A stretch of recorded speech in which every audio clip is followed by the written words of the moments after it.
This is the Ridgid K-7500 pipe drain cleaning machine, and it's a pretty amazing piece of technology for what it does. And it's about just under 300 pounds with 100 feet of 5/8 solid core cable on it. And let's just talk about a couple of things with that weight in mind. First of all, when you're moving something like this around, suddenly it becomes with 300 pounds, you want to make sure you can get it upstairs and get it into vehicles and move it around.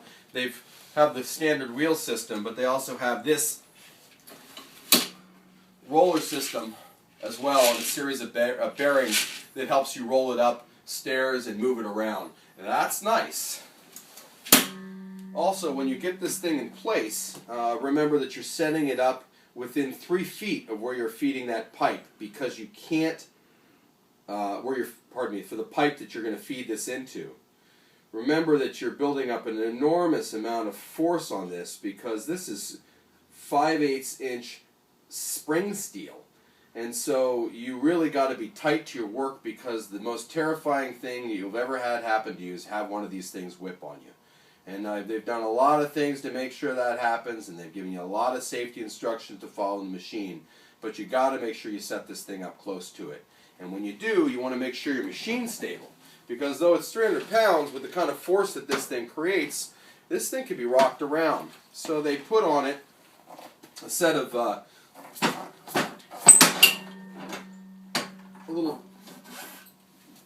little blocking system here that snaps out and makes this machine safer, maybe even safe, so that it doesn't fall over on you if you have this thing bind up on you. The machine only runs just under 6 amps, if you can believe that.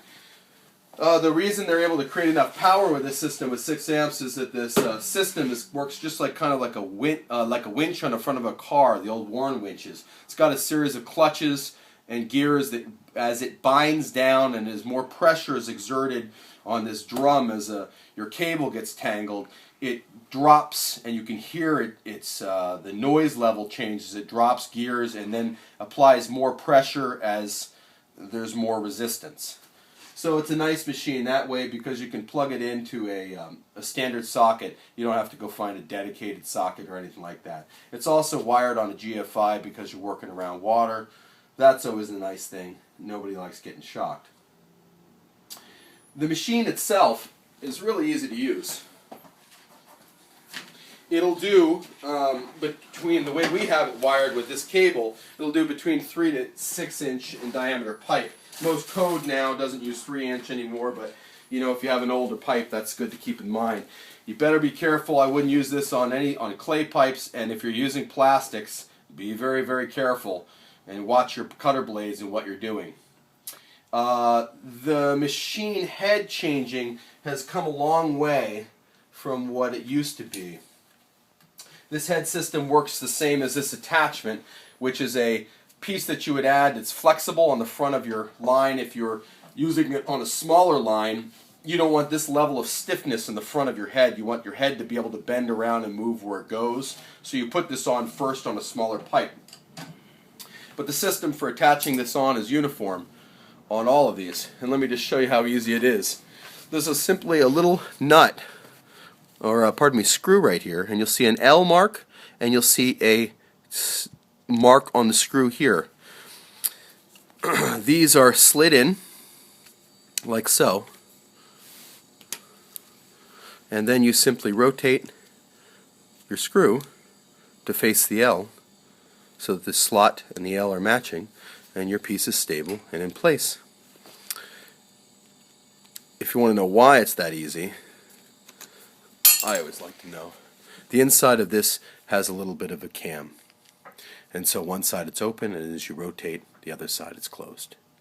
So installing and changing heads on this is very easy, which is nice, because you want to use this machine and use the smallest size cutter that you can to first get things going, and then work your way up to whatever size cutter or piece you can use, up to anything that's an inch smaller than the pipe that you're pushing it through. And so it encourages you to take your time, which is what you want to do with one of these machines when you're clearing out a cog, clearing out a plug. the first instinct is to try to go do it as fast as possible and raise hell in the process. That's not the best instinct. Take your time with this machine, do it right. Read the directions about when you hit plugs, you stop pushing the machine forward, you let the tool heads do the work for you. You will read the directions. It's pretty easy. It's only a couple pages that kind of go over the do's and don'ts. Last couple things I want to talk about this machine people should keep in mind is this forward and reverse up here. It's got a forward, off, and reverse. You can't go from forward to reverse with this button. This reverse is only for emergencies. If your pipe snake is completely bound and you want to try to pull it out, you can turn this off, let the machine completely stop, turn it on reverse, and in those isolated circumstances is the only time this switch is used. Otherwise, it stays on, and you put one hand in your pipe and one hand on this, and this is your forward and reverse. What they call it is advanced and retrieve. And so when you're using one of these systems, you're 3 feet away from your pipe hole. You release this, which is the clamp that cinches down on this pipe that gives this the ability to go forward and reverse. Pull out enough pipe so that it goes down in your hole, and then you tighten this down until you feel it just cinch on that piece of metal. And then the directions will tell you to spin it 1 full turn. That's it. And now you've activated this advance and retrieve button. They give you a pressure activated on and off switch for your foot because one hand stays here and one hand stays here when you're using one of these machines. So let's just go ahead and show you. This is retrieve, and it's this easy. And this is forward. And this is neutral, and this is slow, and so you can kind of adjust this as to how fast you're traveling. When you hit your stoppage, you go to neutral, let it do its work, and then back off and come forward. It allows you to work your way slowly and carefully through whatever plug-in you have in your pipe system. And this unit, and with 100 feet of this, and this engine and the camming system on it, and the platform it creates, is just simply, we think, the best machine you can use for cleaning pipes between 3 and 6 inches. Don't forget to read your manual, even though we've talked about it. And there are a series of heads that this thing can use other than what we have laid out here. What we have is what people commonly use, but there are smaller auger bits, there are, spring retrieval bits, and there are different size auger bits, and there are different size blades and grease punches that you can use. You just need to tell us what size pump or pipe you're using, and we can give you the suggested tools for you to use. And the directions kind of say the same thing, which is it's kind of basically user discretion.